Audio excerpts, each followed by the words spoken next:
Bapak Ibu dan saudara-saudariku yang terkasih, pada hari ini adalah hari Pentakosta, di mana kita dicurahi Roh Kudus, dan tema kita yaitu kalau Roh Kudus ada berarti kita menjadi pemersatu dan juga saling menghargai. Kenapa saya ambil tema ini?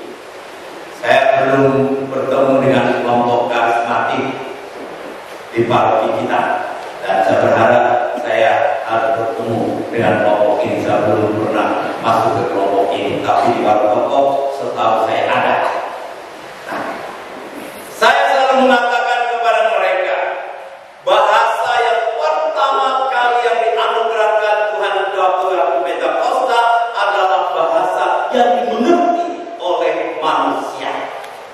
Orang Batak bisa bahasa Kunjung, orang Kunjung bisa bahasa Benua, orang Benua bisa bahasa Inggris, orang Inggris bisa bahasa Oke. Itu Roh Kudus. Jadi kalau kalian ngomong tidak jelas, itu bukan Roh Kudus, ya enggak? Loh, ini kita kunci loh ya. Gimana, Brother? Jadi kalau Brother ngomong saya tidak ngerti, berarti itu bukan Roh Kudus. Maka kalau kita semua ini Roh Kudus dialirkan dalam diri kita, maka bahasa kita bisa dimengerti oleh semua orang. Itu yang paling penting, ya. Jangan pakai bahasa Rusia yang jelas-jelas umat baru kelompok tidak ngerti. Biar kelihatan pastornya mengerti, yang pintar. Pakai bahasa Inggris, pakai bahasa Prancis, karena pernah tinggal di Prancis, ada ngomong kosong. Yang paling penting itu apa yang diucapkan dimengerti. Dan kenapa mereka bisa berbahasa yang lain? Supaya jadi satu. Maka kalau pemimpin kita tidak mempunyai Roh Kudus dalam dirinya, pemimpin itu hampir dipastikan tidak ada Roh Kudus dan tidak bisa mempersatukan. Orang yang bisa mempersatukan adalah orang yang dicerai Roh Kudus. Kapan kita dicerai Roh Kudus? Waktu baptis. Bacaan kedua hari ini kita menjadi ahli waris. Dan warisan apa yang ingin diwariskan oleh Roh Kudus kepada kita? Pemersatu.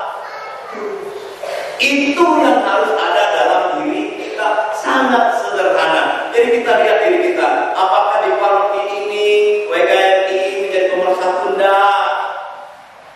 Ya kan? Ranting-rantingnya ini pokoknya siapa? WKRI. Hah? Yesus, jangan lupa lu ya. Pokoknya itu Yesus, kita ini semua ranting. Kita bukan pokok. Pokoknya adalah Yesus. Roh Kudus itulah yang menyertai kita. Maka saya bertanya kepada stasi mana saja yang mau komuni. Ternyata semua stasi minta pelayanan komuni pertama di masing-masing stasi. Mulai besok saya sudah penerimaan komuni pertama di Muara Topong dan Mupadahu. Setelah itu nanti baru di paroki baru dan di Eheng, ada di Kuni, ada di Tegandanu, ada di Keai, Terajut digabung Sembuan, Depan, Temula dan Sentalan digabung di Terajut. Semua ini sendiri. Kenapa? Mereka lagi semangat. Biarkan saya tidak nyangka di Sembuan juga banyak umat kita. Maka saya ingin ambisi untuk juga menyelesaikan gereja ini, kita menjadi pemersatu. Dan saya ingin semuanya juga umat di paroki Kristus ini menjadi pemersatu.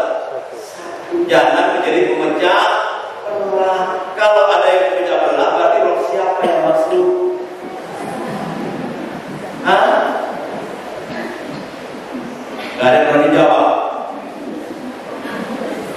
Yang pasti bukan Roh Kudus. Maka bilang jangan suka ngomongin orang. Kalau suka ngomongin orang, ujung-ujungnya jadi dosa. Ya kan? Sudahlah. Kalau orang itu datang ke gereja syukur kepada Allah dosa.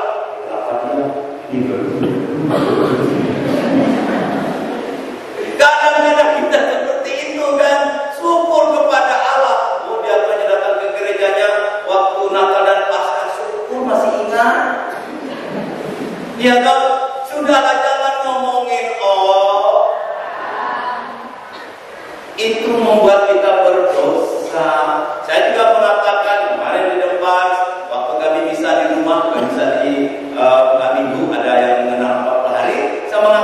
juga di situ. Maaf kalau kita semua di sini berbeda gereja, berbeda agama, ya kan, berbeda keyakinan, tetapi jangan saling menjelek-jelekan.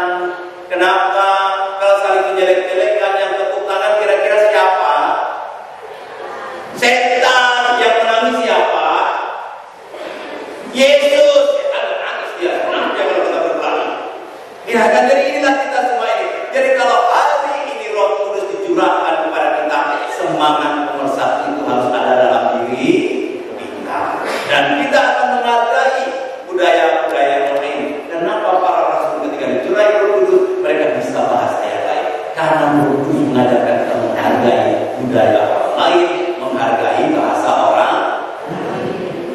Maka tidak perlu merasa bahasanya menjadi bahasa yang paling tinggi indah. Maka selalu saya katakan kepada anak-anak, kalaupun kita nggak bisa bahasa Inggris, jangan merasa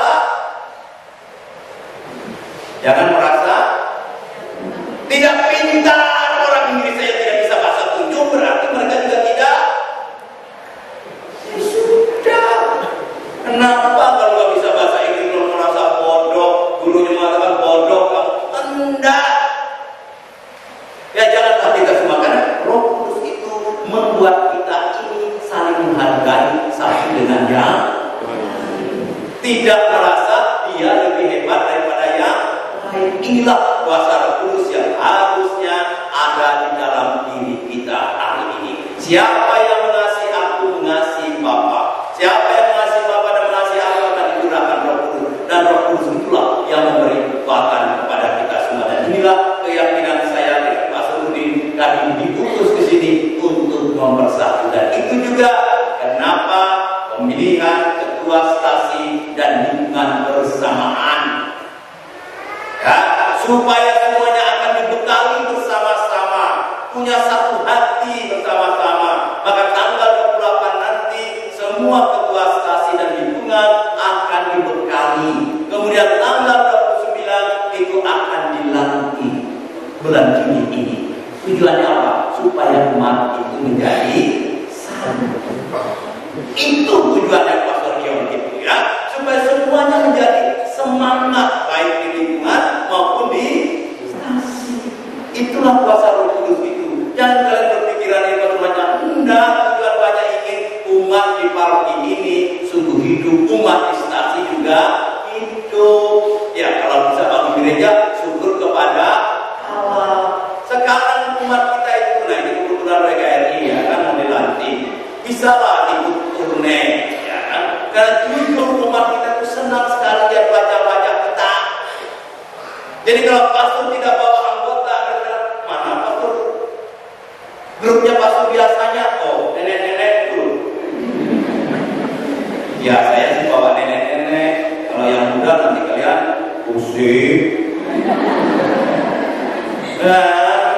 Orang lurus-lurus ya kan. Akhirnya namanya juga Roh Kudus mempersatukan, dan ini juga jadi tugas saya mempersatukan, bukan untuk memecah belah. Dan Roh Kudus itu mengingatkan kita bahwa kita